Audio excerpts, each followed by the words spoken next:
القاسم المصطفى محمد وعلى آله الطاهرين وصحبه المنتجبين اللهم صل على محمد وآل محمد وعجل فرجه. Praise be to Allah subhanahu wa ta'ala, the Lord of here and the hereafter. We praise Him and seek His assistance,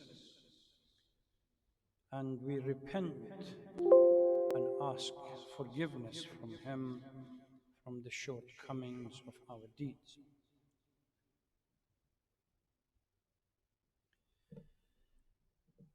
Sisters and brothers, Assalamu alaikum wa rahmatullahi wa barakatuh.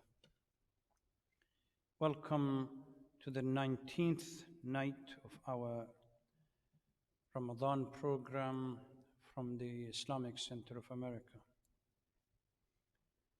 I pray to Allah subhanahu wa ta'ala that during these difficult and pressing times would protect you and everyone is remaining safe.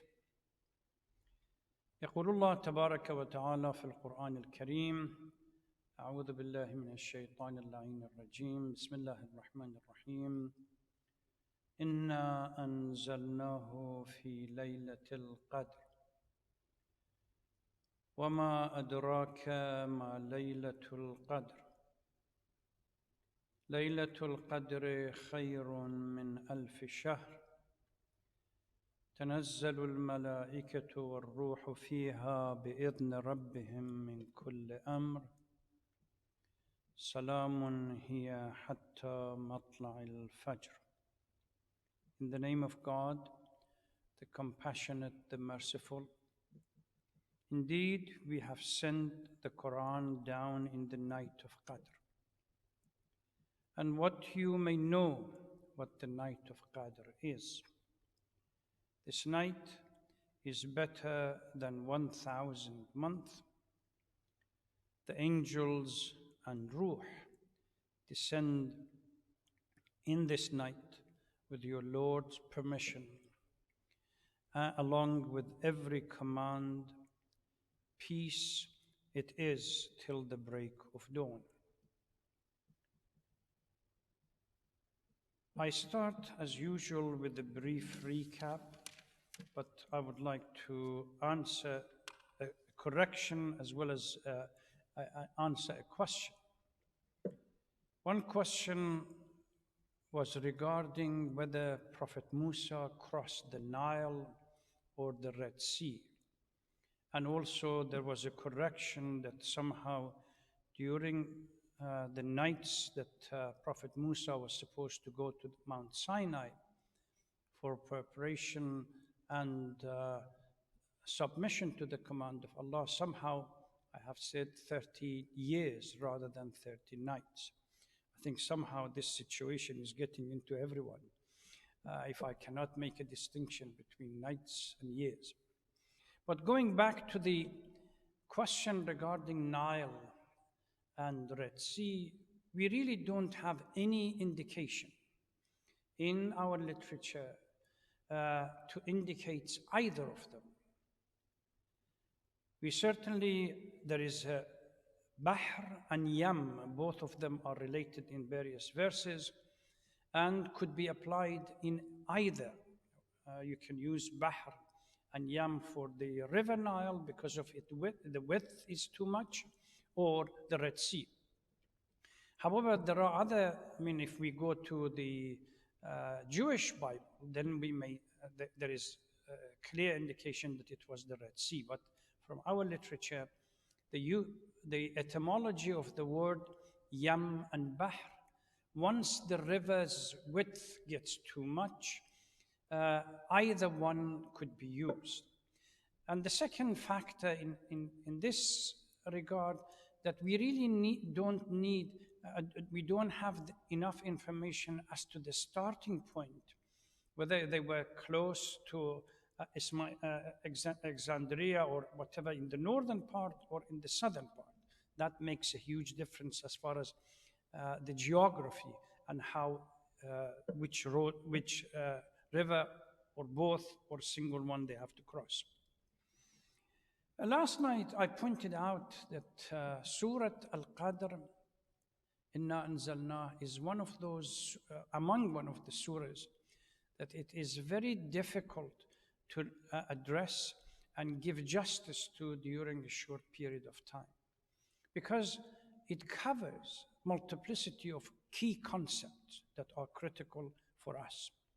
Quran and itself and its revelation, the fact that angels descend, what are they doing on earth?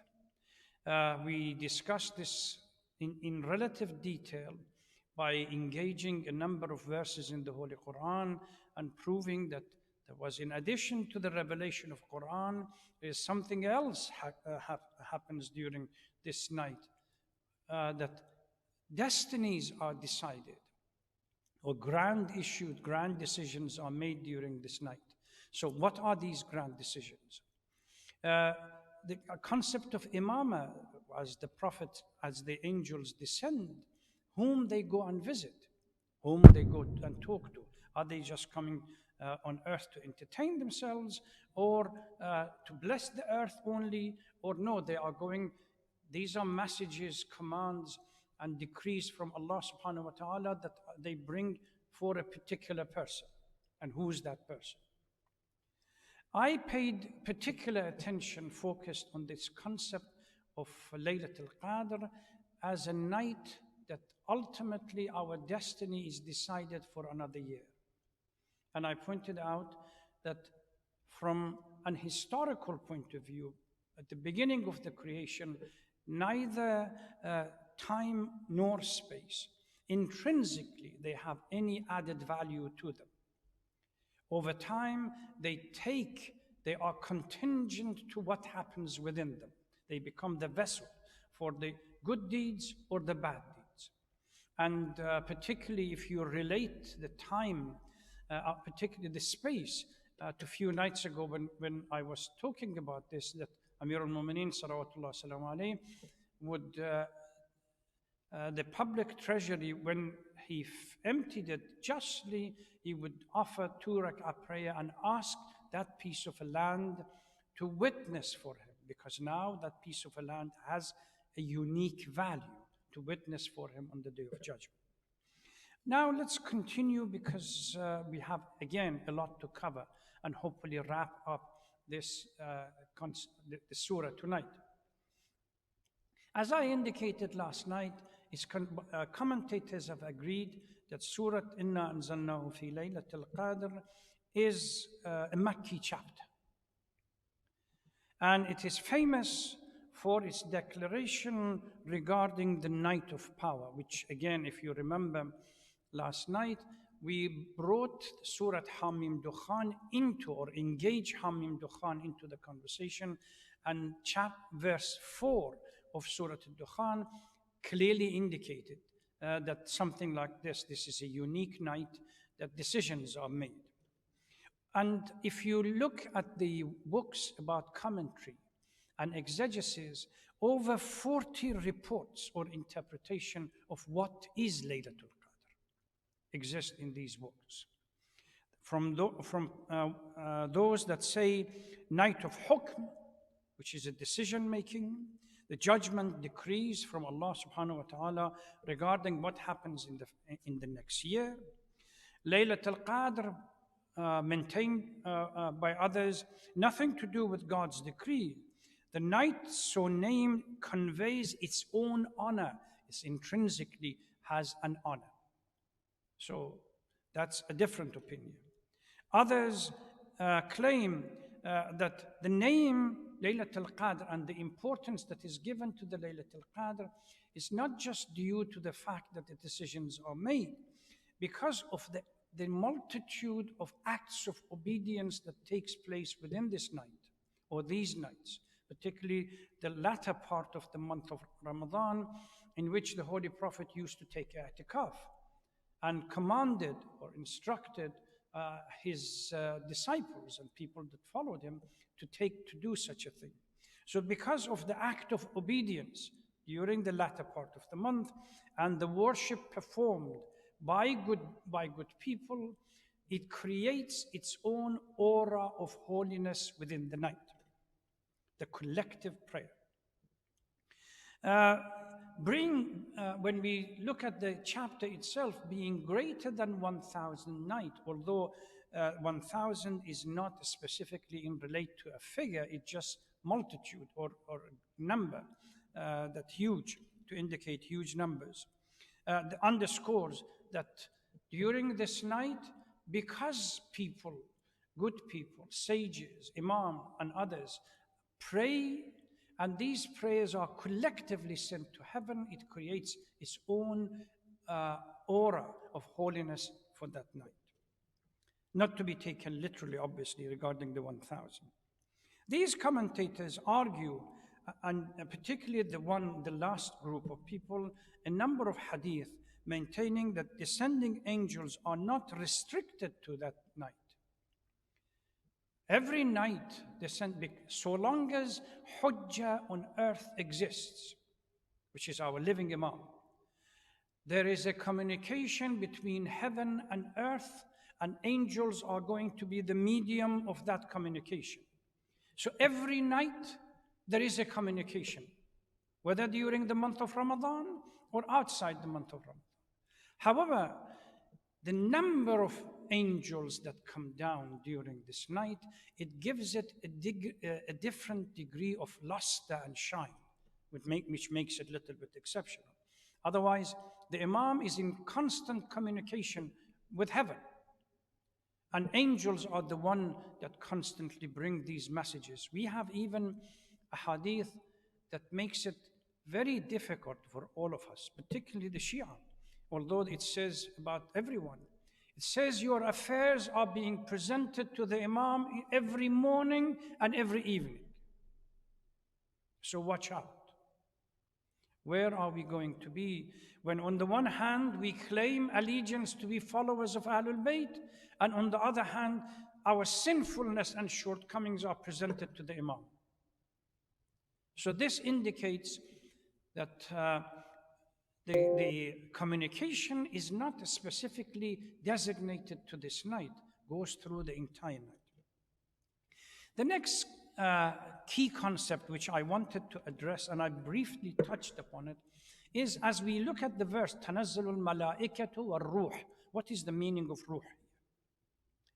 If we look at the Holy Quran and over 21 verses that the ruh has been mentioned, we can categorize them into different categories.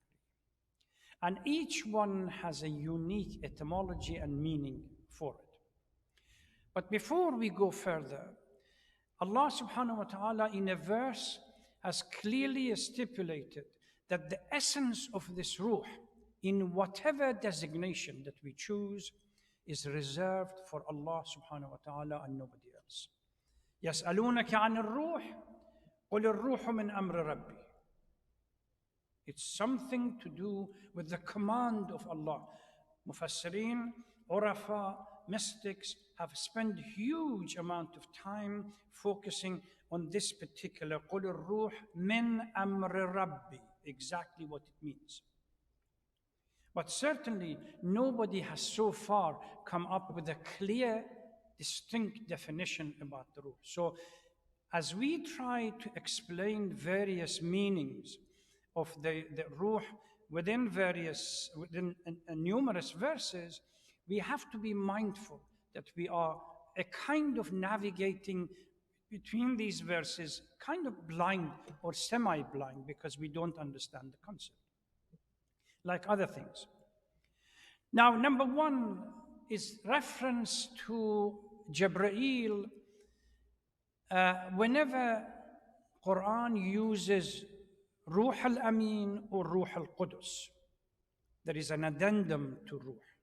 So if Quran نزل به روح الأمين, that Ruh al-Amin brought it, Ruh here is in reference to Jibreel or Ruh al-Qudus. لتنزيل رب العالمين نزل به روح الأمين. قل نزله روح القدس, in the sense that Ruh al-Qudus is من ربك بالحق. So this is in reference to Jibreel.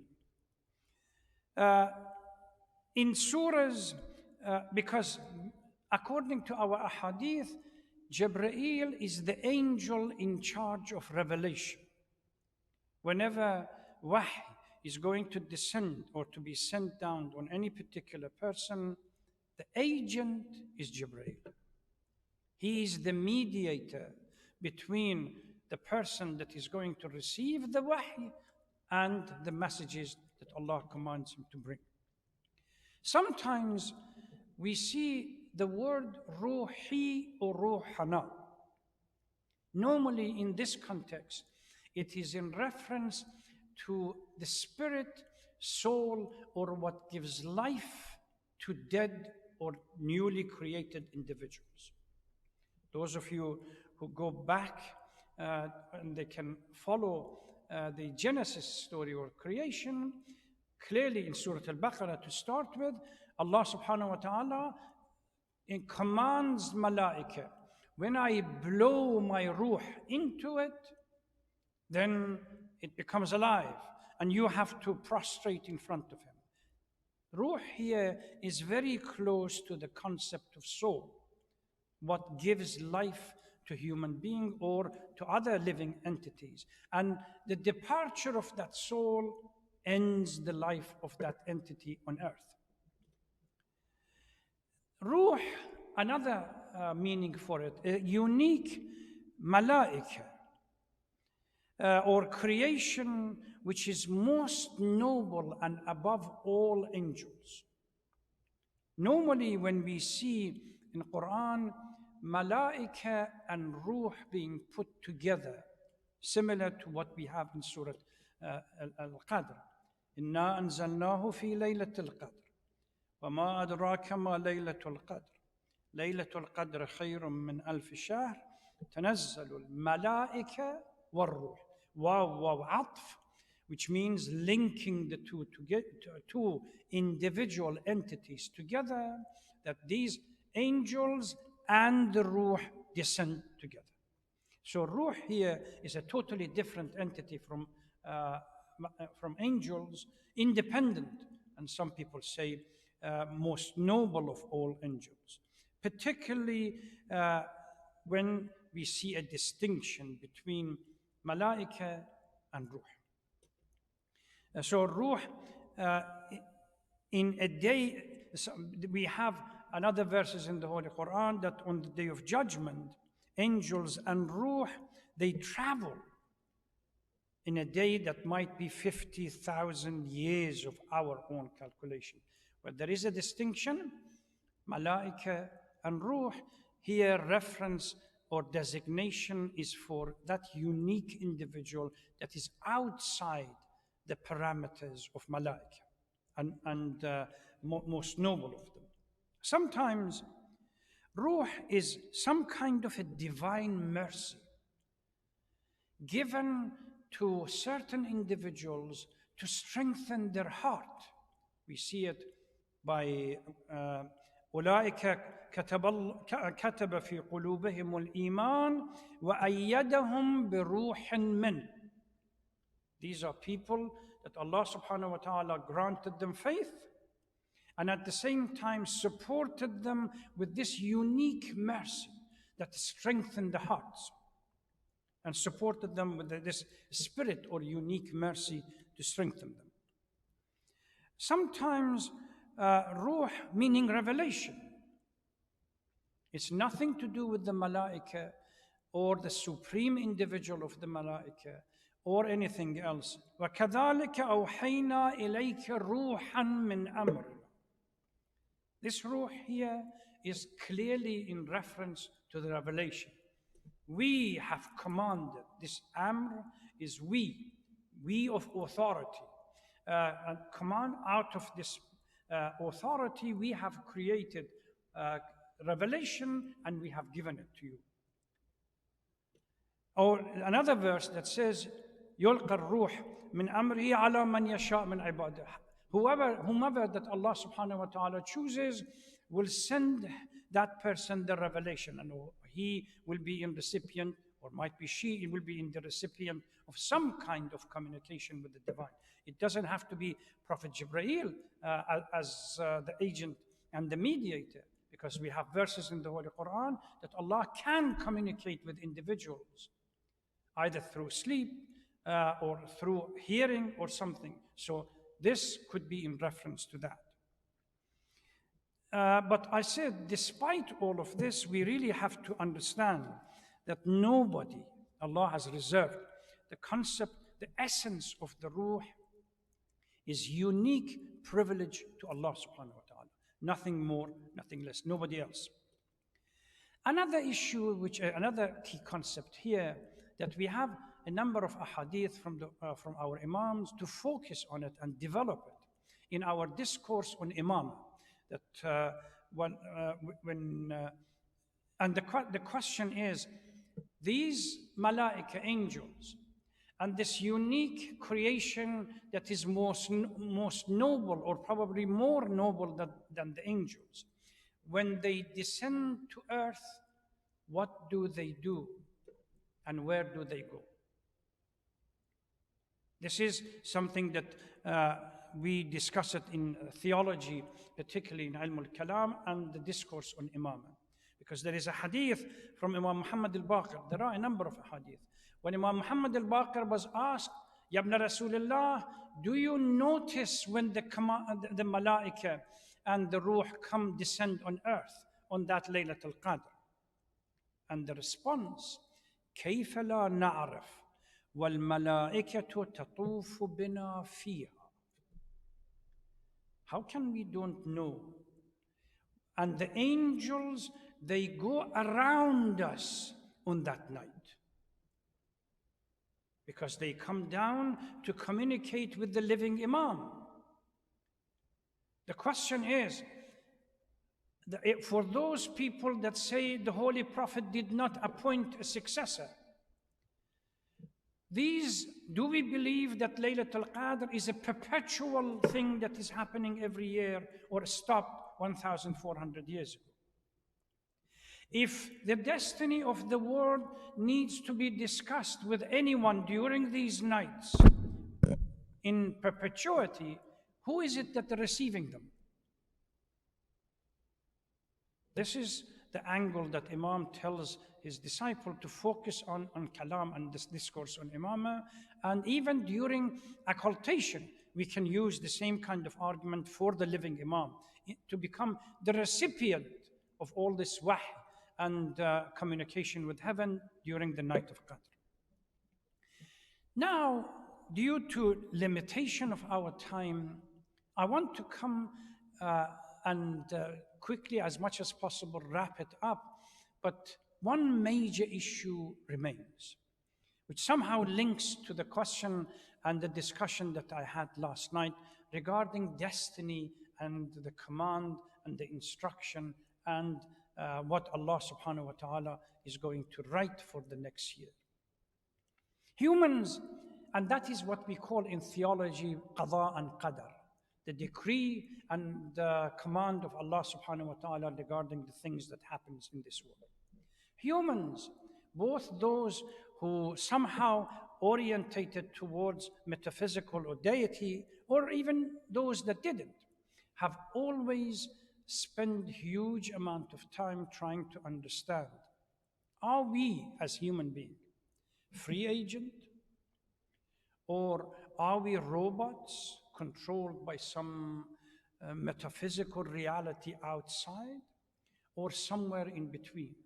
There is a degree of freedom and there is a degree of limitation. This is the gist of free will and kalam between Ash'ari, Mu'tazila, and the Shia kalam that exist. This is not the time for it. But I want to move on. In Kull Amrin Hakim, that Surah Dukhan talks about, chapter and verse number 4, this grand decision to be established. Are we, depending on our own position and location vis-a-vis Jabr, which is predestination, Takhir, free will, God has nothing to do with it, we decide, or somewhere, as our Imam said, in between? how much is our agency or our role in the decision that are being made by Allah and the command and the decrees for the next year? Are they made independent of our action or contingent to it? This is a critical issue that I wanted briefly addressed when an inherent honor, dignity, or special privileges given to time, I rejected it. Coming to this conversation. If we look, and by the way, I'm trying to be as brief as possible. Every single one of these steps, we could spend weeks discussing and unpacking them. If we look at the Holy Quran, there are certain words and phrases used that clearly indicates absolute decree, no change whatsoever. Quran refers to Lawh al-Mahfuz. These are preserved tablets, recorded tablet that is not going to change. Whatever in Lawh al-Mahfuz, sometimes referred to as al-Kitab, Kitab Mastur, and so on, becomes Sunnatullah, as the verse in the Holy Quran says, وَلَن تَجِدَ لِسُنَّةِ اللَّهِ تَبْدِيلًا. It's not going to change. But not all the decrees are compartmentalized or compacted in this tablet. There is another lawh that Quran talks about, Lawh al-Mahw wal-Ithbat, which means contingent law. Depends on the causality and cause and effect. Here, where is our agency comes in. And the verse in Holy Quran, يَمْحُ اللَّهُ مَا يَشَاءُ وَيُثْبِتُ. Allah subhanahu wa ta'ala has the power to remove something that has been written and to decree again. وَعِنْدَهُ الْكِتَابِ. And He preserves, He holds to that unique tablet that are non-changeable.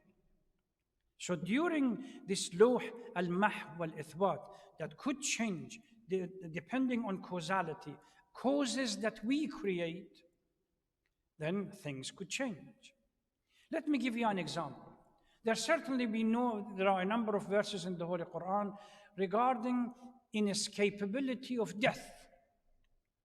كُلُّ نَفْسٍ ذَائِقَةُ الْمَوْتِ. Not a soul that will escape. That is inevitable. That is in the Lawh al-Mahfuz. But the time that I have, the age that you may have, it's contingent on a number of things. Number one, good deeds. We have certainly ad-du'a, and number two, dua. That we have a number of hadith from our imams that there are certain deeds that have great influence when it comes to our extension of life or reduction of it. Because there is another hadith, من يموت بالذنوب أكثر ممن يموت بالآجال, a hadith that sin shortens the life, and people that will fall and die because of the shortness of life that has been as a consequence of their sinfulness. So those of you, we have read Dua Kumail, and Dua Kumail, we ask Allah subhanahu wa ta'ala to somehow forgive the sins that brings calamity, sins as a consequence, as a cause for something. So here, or another one, as-sadaqa taruddul qada. Alm giving or being charitable or giving to other poor and the needy deflects and removes qada and things that might happen and destroy. So, although the actual death is non-negotiable, but our deed can have an influence on extension or reduction of our life. من يعيش بالإحسان أكثر ممن يعيش بالأعمار. There are those who live longer. They have longevity because they have been kind. They have been generous to the poor and the needy. They have given ilm and they have given sadaqah and everything else. Allah subhanahu wa ta'ala gives them extra extension. Dua itself, one of them. The story of Yunus, for example, if you read the Holy Quran, in the verse is quite clear. We reverted the punishment on Qawm of Yunus and on himself because of the prayer. If it wasn't for his prayer in the middle of this great fish or hoot, we would have let him stay there forever. And his qawm, his nation, we remove the iqab and punishment from them because of that sincere and humble prayer. There is a hadith from the Holy Prophet when it comes to destiny. Ash'ara claimed that our destiny is fixed by individual command on a regular basis. Literally, God micromanages our life. Mu'tazila, on the other hand, claim that God macromanages our life, has created this great schema of things and left the rest to us.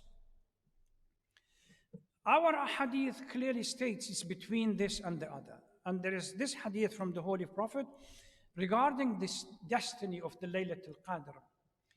Ya Rasulullah, anahnu fi amrin furigha min aw fi amrin musta'naf.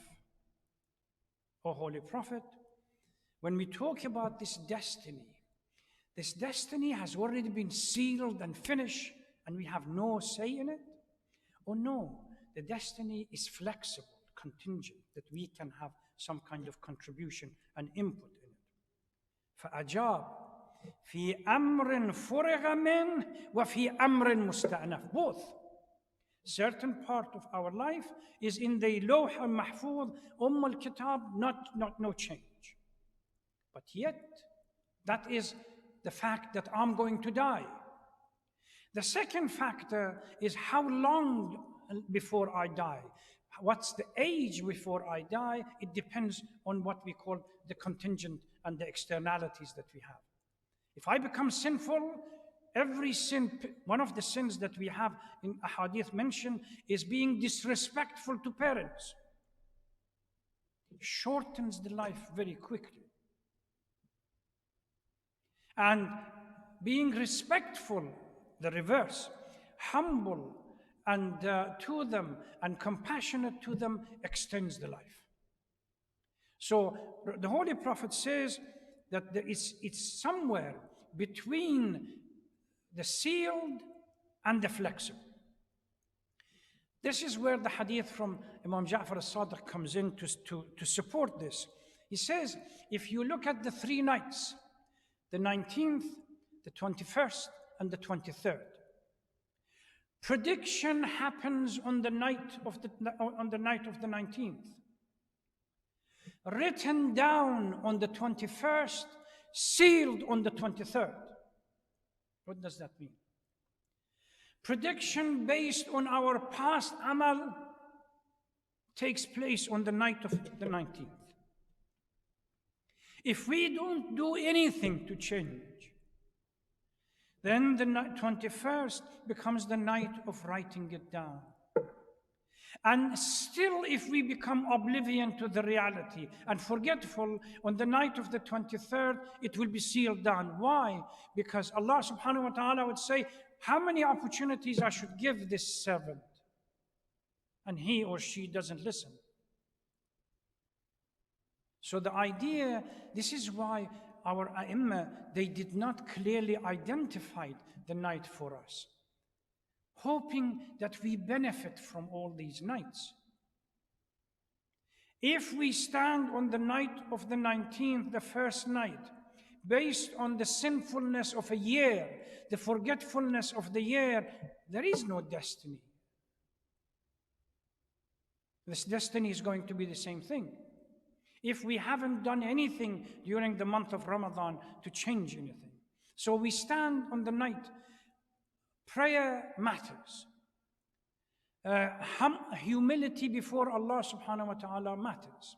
Asking sincerely and humbly from Allah to help us changing our life matters. If we begin to change on the 19th, the writing of the 21st is going to be slightly different from the writing if we didn't do anything. And if we continue this action, the night of the 23rd, it will be a different book to seal on it for the future, rather than the one I had on the night of the 19th.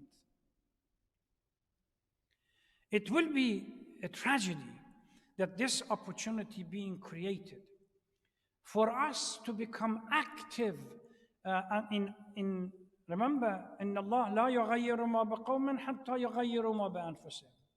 We really need to take, as they say, the bull by the horn and accept the reality that if you want a better future, you have to work for it. These are the opportunities. And if we miss them, who knows? We cannot stand up and say why my destiny was the same as last year, because my action was the same as last year. The first step towards change is tawbah, repentance. Reflection. Remember a few nights ago, I talked about the concept of tawbah from Amir al-Mu'mineen point of view. Reflection and resentment of the past, but making decision and determination to change and move forward and not to go back. May Allah subhanahu wa ta'ala grant us the privilege of being able to do something during these nights. And because, as I said, it's going to be a tragedy if this opportunity slips by and we don't do anything. I end in the same way that I have ended every night in the past nearly 2 weeks or so, by asking Allah subhanahu wa ta'ala to protect, save, and look after people that have gone out of their way to protect the community. The list is huge. So we ask Allah subhanahu wa ta'ala to protect them, to save them, and grant them and reward them amply for the sacrifice that they are making. Thank you very much. During these nights, please remember other people within your prayers. Focus on praying for others rather than praying for yourself. Because as the hadith says, you haven't committed a sin for when you pray for somebody else, and your prayer will be accepted. Thank you. Wassalamu alaikum wa rahmatullahi wa barakatuh.